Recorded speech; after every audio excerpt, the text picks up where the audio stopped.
Just gonna make a rant here because I'm fucking fuming mad.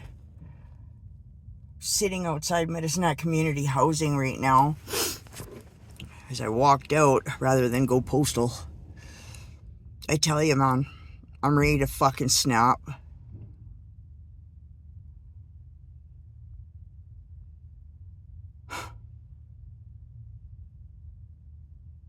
Here, this is a long story short. Some of you remember my video of when I was living out in Hilda. Income support moved me back to Medicine Hat from an abusive relationship. The police had to come. Income support gave me enough funds, well, $1,000. It's called a fleeing resource. So they moved me to Medicine Hat. I had to leave Hilda because the bank foreclosed the mortgage on the house that my ex-narcissist had moved me into. Okay, so they gave me $1,000, but I couldn't find anywhere to live because I lived out in Hilda and I didn't drive. Corey took care of that. The sheriff came and I had to leave. I had already had a moving truck come and move most of my stuff out. And so here it sat in Medicine Hat. Come to Medicine Hat. Bam! Nowhere to go. Nowhere to live. I had 3 cats. Because I lived on a farm.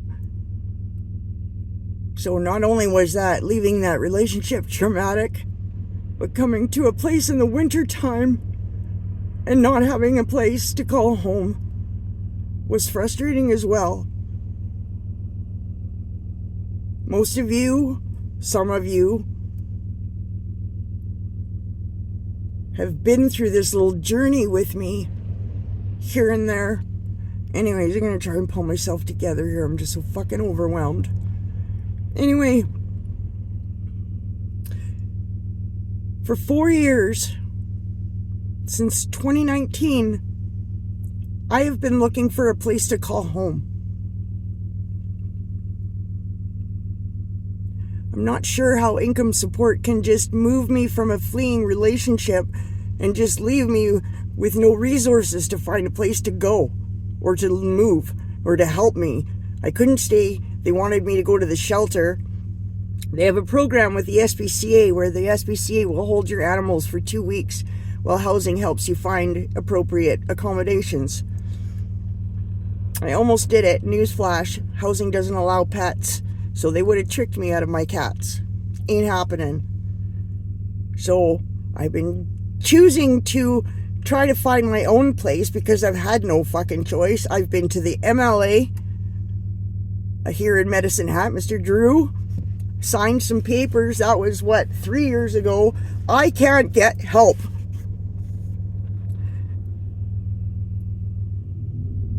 I have an incurable disease. I have a broken back. I have osteoporosis. I'm 53 years old. I'm on disability for income support until I get AISH, or if I get AISH. Applying for AISH, you need to have a doctor for a certain amount of time. A year to 2 years, whichever they feel comfortable with what they want to do. 3 times I've had a doctor for 6 months to a year, and they're almost ready to sign my AISH papers and fill them out, but they move or they quit.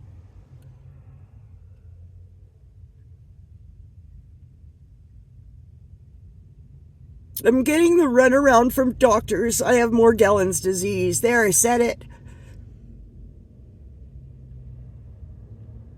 Everybody that has Morgellons knows exactly the pain I'm going through. Where doctors are concerned, they know what the fuck it is. They get weird on me, I can totally tell. Coulee Creek, Medicine Hat. I thought the nurse there was great, man. She actually listened and was compassionate, and even Dr. Crail was interested in figuring out what was wrong. He said I had a parasite of some kind. He could see it. Every test that I've had done, we all know how that goes. Anyways, I already know this. I'm being one of the ones left behind in this big scheme of things. And it's so not fucking fair. Just for instance, Mayfair Manor, downtown Medicine Hat. Those two beautiful buildings beside Dairy Queen. It's for, I don't know, they try to put the people that have no homes there and the drug addicts. There's on-call staff there 24 hours a day. There are 2-bedroom condos in those apartments. Fireplace, jacuzzi, jet tub, 2 bedrooms, but they're only allowed 1 person per unit. Hence why they've probably had 27 to 36 overdoses where people have died already. Why? Maybe they could have prevented that if the person had a roommate. The hotels, Michael's Motel, or not Michael's Motel, but the Hat Motel, the Satellite, the Sundeck. And it's nothing against addicts at all. This is about the fact that I can't get any fucking help, man. So back to the ACE thing and income support. Yeah, I'm sorry I'm all over the place, but I'm just so frustrated, man. My income support monthly payment I get every month is $835. Find a place to rent for $800. You bet. And then what? Have a place I can starve to death? Well, that would be fine. I just want my own house. Check Kijiji, check Marketplace. I have been selling everything I own and trying to for 4 years, man. I'm not giving up my cats. They're the only ones that's never left. They're the only ones that love me unconditionally and don't judge me for anything because I'm sick. So $835, okay? So back to the doctor thing. Now my doctor has moved, Dr. Raza. Dr. Crail's only walk-in doctor now. So they won't fill out the ACE papers, even though my Alberta health records are on Netcare. That's what we got it for. Managed to go to walk-in, and he wrote me a doctor's note for 2 weeks.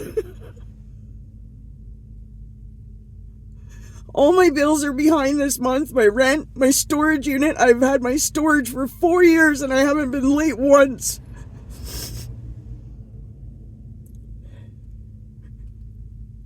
It's so unfair. I don't know what to do, man. So, in order for me to receive the $835 still, I need another doctor's note. And the doctor's note would, I don't know, I haven't worked in the last 7 years because I'm sick. Like, Jesus Christ, what the hell have we got Netcare for? What the hell do we have all these community government agencies for? I even said to the chick at at housing here, I'm like, what do you guys do here? Like, really? So I moved into a place, a basement, my buddy's basement, and he's renting it to me. We share bathroom and kitchen upstairs. But because I already moved in, they can't help me with damage deposit and rent. My buddy let me move in there because on the honor system, because we're friends, and I told him that I needed a place and then housing was going to help. Well, guess what? They're not, because they didn't see the place first. So I said, come look at it. Oh, it doesn't work like that. So I can't get any money because I don't have a doctor's note. I can't get a doctor's note because there's no doctors here taking new patients.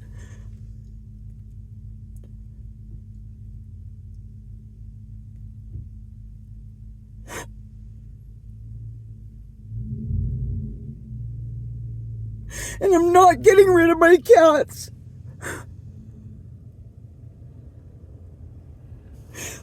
I've had a Go Help Me fund up. Hell, I even started selling pictures of myself. I don't know what to do anymore, so if someone can fucking give me some advice, I would... Doesn't matter, positive, negative, I don't care, bring it. Please, because my head's going in circles, and I really honestly can't do this much more. I don't even drive. I can hardly walk. We don't even have any Medicine Hat income support workers anymore. They're all amalgamated into one group. But financial services is in Lethbridge. McMahon, let's talk about McMahon Community Service. I reached out to them for help, to help me get, like, my tax. I need to get my taxes done. If I got my taxes done, that'd be great, but I need $180 for H&R Block to do it. Yeah, Mr. Guy at McMahon, he was helping somebody that was overdosing by the food bank there. And I stayed and kind of helped too. And I got to talking to him, and I asked him if I could call him and get his number and call him. And so we had a couple of meetings. The first 2 meetings he missed. Didn't even show up. And let's backtrack here. Buddy that he was helping that was overdosing there, I also knew him too by the food bank there. So this guy, this worker, drives Buddy and myself back to Guy's house. He's still kind of incoherent or whatever. I look for his keys. We go into the apartment. We lay him down on his bed.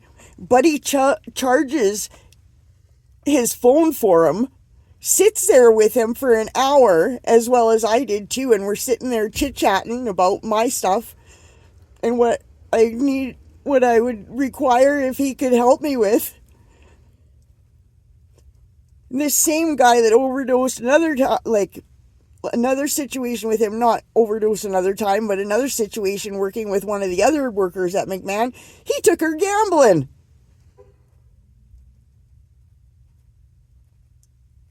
I reached out to this McMahon, the original one, first the other day, and I told him I'm in a bad place mentally. He didn't even get back to me, man. So sitting outside Tim Hortons, I lost it. And I phoned mental health. Explained everything to them. She puts me on hold, talks to her supervisor, and comes back and, well, we've discussed what's going on, and we think the best bet, we have this place for you to call. I said, are you fucking kidding me? You're doing the exact same thing that I just said every single agency so far has done to me. Please, you're not shuffling me around. She gets the manager on the phone or the supervisor or whatever. I have to go through the whole spiel all over again. Just for him to tell me it's the weekend and he'll get back to me on Monday. That's why he never phoned. The women's shelter here, when I was living out in Hilda, because Corey used to like to try and drive out there and terrorize me, kick my door in, you know. I'm way out in the middle of nowhere, 78 kilometers away from any population pretty much. No car. No running water, no heat, except for I gotta chop my own wood and haul my own water for 2.5 years, you bet. So, being out there, I would call the women's shelter and just talk to this one worker anytime Corey would pull his shit. Actually, I have 150 hours banked with her telephone conversations. I phoned her. And the same thing. And so I phoned mental health sitting outside of fucking Tim Hortons there on Maple Avenue, and I just lost it. And so, like, I don't understand. I've done absolutely everything. What? Because I don't have a needle sticking out of my arm or a fucking meth pipe sticking out of my mouth or, like, what? Like, what do I gotta do, man? I have no family supports. Zero. Most of my family has passed away. I'm alone. And I just don't know what to do. So if someone has some advice, please. I could sure use some. Maybe even a cyber hug. That'd be cool too. I'm really happy to be alive still. I enjoy life so much. I'm always the sunshine hero everywhere, but I'm just broken and I'm tired. So that's my spiel. If you can offer any advice, please. Please, I'll take what I can get. Thank you.